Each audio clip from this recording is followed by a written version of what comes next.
आप सभी को नमस्कार है। जैसा कि हम लोग इस चैनल पर लेकर के आ रहे हैं बहुत ही शानदार बुक जिसका नाम है think and grow rich by Napoleon Hill. और इस बुक को नेपोलियन को लिखने में लग गए 20 साल। बहुत सारे एक्सपीरियंस उन्होंने शेयर किया है और बहुत ही शानदार बुक है। शुरू करते हैं इसके समरी को। जैसा कि हम इस चैप्टर में इस वीडियो में कवर कर रहे हैं चैप्टर नंबर 2 का पार्ट 2। अगर आप पार्ट 1 नहीं देखें तो प्लीज़ उसको देखिए, क्योंकि उसमें 6 सिद्धांतों के बारे में बात की गई है और वो 6 सिद्धांत इस बुक की पूरी स्पाइनल है, पूरी रीढ़ की हड्डी है। अगर आप वो 6 पॉइंट नहीं जानते हैं तो बहुत सारे चैप्टर समझ में नहीं आएंगे। आई रिक्वेस्ट यू कि प्लीज़ जाएं और देखें, उसका लिंक मैं डिस्क्रिप्शन में डाल दे रहा हूँ। शुरू करते हैं। नेपोलियन हिल आपसे पूछते हैं कि क्या आप करोड़पति होने की कल्पना कर सकते हैं? और फिर वो कहते हैं यह निर्देश सिर्फ किसी अज्ञानी आदमी को ही प्रैक्टिकल नहीं लगेगा, क्योंकि वह मानव मस्तिष्क के कार्य करने के सिद्धांत के बारे में कुछ नहीं जानता। वो यही कहते हैं कि कुछ लोग इन 6 कदमों को पहचानने में असफल होते हैं। कौन 6 कदम जिसकी हमने अभी बात की? वो कहते हैं कि इस 6 सिद्धांतों की जानकारी खुद एंड्रयू कार्नेगी ने डायरेक्टली दी थी, जो कि स्टील के मिल में साधारण मजदूर होने के साथ साथ शुरुआत किए थे काम को, और वो एक टाइम पर $10 करोड़ से भी अधिक कमाई की है। उस टाइम पर, बहुत पहले की बात है ये, जबरदस्त। आपको यह भी जानना महत्वपूर्ण है कि थॉमस अल्वा एडिसन ने इन 6 कदमों पर अपनी मोहर लगाई थी और उन्होंने कहा था कि सिर्फ ये रिच बनने के लिए, सिर्फ अमीर बनने के लिए ही नहीं, लाइफ के किसी भी एस्पेक्ट में, हेल्थ, वेल्थ, रिलेशनशिप, स्पिरिचुअलिटी, किसी भी सेक्टर में आप इन 6 कदमों का, इन 6 सिद्धांतों का इस्तेमाल करके सक्सेसफुल हो सकते हैं। इन सिद्धांतों में किसी कठिन मेहनत की जरूरत नहीं है। यह आपसे कोई बलिदान नहीं मांगता। ये वह नहीं चाहते कि आप मूर्ख बन जाएं, मतलब मूर्खों की तरह बात करें, ऐसा भी नहीं चाहते। इन पर अमल करने के लिए यह कतई जरूरी नहीं है कि आप उच्च शिक्षित हों, परंतु इन 6 कदमों को महत्वपूर्ण तरीके से इस्तेमाल करने के लिए आप में पर्याप्त कल्पना शक्ति होनी चाहिए, यानी कि आपके अंदर इमेजिनेशन पावर प्रॉपर होनी चाहिए। तभी आप इन सारे टेक्निक का इस्तेमाल कर सकते हैं। अमीर बनना किस्मत, संयोग या अवसर के भरोसे नहीं छोड़ा जा सकता। हर इंसान को यह समझ लेना चाहिए कि जिन लोगों ने ढेर सारी दौलत इकट्ठी की है, उन्होंने दौलत पाने से पहले काफ़ी सपने देखे, आशाएं संजोई, प्रबल इच्छाओं और योजनाओं का सहारा लिया। यह आप जान लें कि आप ढेर सारी दौलत कभी नहीं कमा सकते अगर आप में अमीर बनने की प्रबल इच्छा नहीं है। जैसा कि हमने पिछले चैप्टर में बात किया था कि अगर इनकम करना या रिच बनना आपकी मानसिक अवस्था ना बन जाए, तब तक आप उसको नहीं पा सकते। अगर आप बहुत ज़्यादा दौलत कमाना चाहते हैं तब वो आपकी मानसिक अवस्था बन जाएगी, तभी ऐसा होगा। जैसा कि पार्ट 1 में हमने बात किया था। महान सपनों की शक्ति, यहाँ बताई जा रही है कि सपनों की शक्ति कितनी होती है।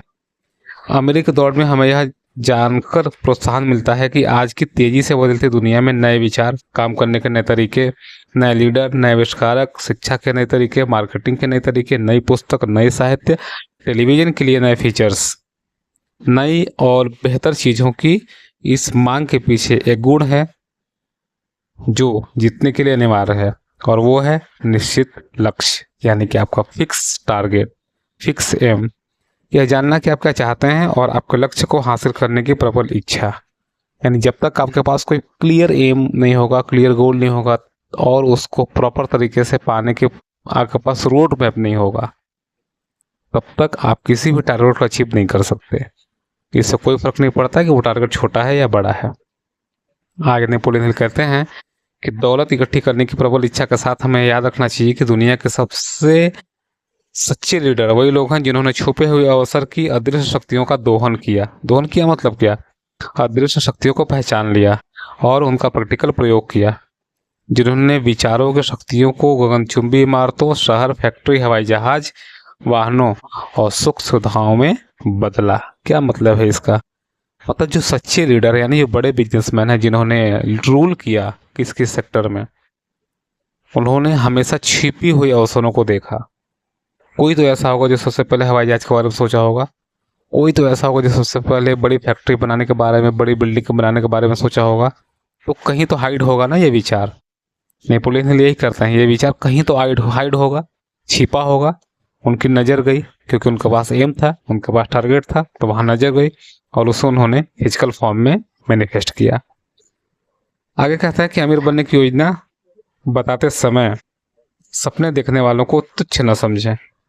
न ही आप किसी दूसरे व्यक्ति की बातों में आएं जो आपको यह समझाना चाहते हैं कि सपने देखना मूर्खता है।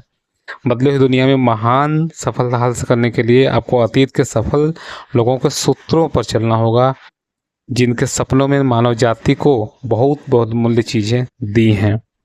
वे सूत्र जो हमारे देश की धमनियों की रक्त की तरह प्रवाहित हो रहे हैं। कहने का मतलब है कि बहुत सारे ऐसे फॉर्मूले हैं जिसमें सक्सेसफुल लोग आगे बढ़े। तो अगर हमें भी आगे बढ़ना है तो हमें उन सक्सेसफुल लोगों के स्टेप्स को फॉलो करना चाहिए।